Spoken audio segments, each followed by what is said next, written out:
പന്നിത്തടത്ത് അയ്യപ്പ ഭക്തരുടെ ബസ്സും കാറും DJ സംഘത്തിന്റെ പിക്കപ്പ് വാനും കൂട്ടിയിടിച്ച് അപകടം. 16 പേർക്ക് പരിക്ക്. വടക്കാഞ്ചേരി കുന്നംകുളം പന്നിത്തടം സെന്ററിൽ ഇന്ന് പുലർച്ചെ 5 മണിയോടെ അയ്യപ്പ ഭക്തർ സഞ്ചരിച്ചിരുന്ന ബസ്സും കാറും DJ സംഘത്തിന്റെ പിക്കപ്പ് വാനും കൂട്ടിയിടിച്ച് വൻ അപകടം. മകരവിളക്ക് ദർശനം കഴിഞ്ഞ് മടങ്ങുകയായിരുന്ന കോഴിക്കോട് സ്വദേശികളായ തീർത്ഥാടകരുടെ ബസ്സിലേക്കും അക്കിക്കാവ് ഭാഗത്തുനിന്നു വന്ന കാറിലേക്കും നിയന്ത്രണം വിട്ട പിക്കപ്പ് വാൻ ഇടിച്ചു കയറുകയായിരുന്നു.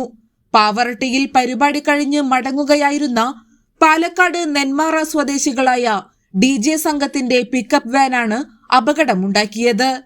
ഇടിയുടെ ശക്തമായ ആഘാതത്തിൽ അയ്യപ്പ ഭക്തർ സഞ്ചരിച്ചിരുന്ന ബസ് റോഡരികിലെ തട്ടുകടകൾ തകർത്ത് റോഡിലേക്ക് മറിഞ്ഞു. പിക്കപ്പ് വാൻ പൂർണ്ണമായും തകർന്ന നിലയിലാണ്. അപകടത്തിൽ പരിക്കേറ്റ മിനി ലോറി ഡ്രൈവർ ഉൾപ്പെടെ 16 പേരെ കുന്നംകുളത്തെ വിവിധ സ്വകാര്യ ആശുപത്രികളിൽ പ്രവേശിപ്പിച്ചു.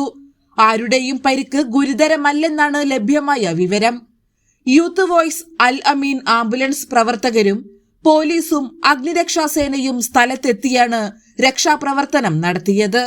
പന്നിത്തടം സെന്ററിൽ രാത്രികാലങ്ങളിൽ അപകടങ്ങൾ പതിവാകുന്നത് വലിയ ആശങ്കയ്ക്ക് കാരണമാകുന്നുണ്ട്.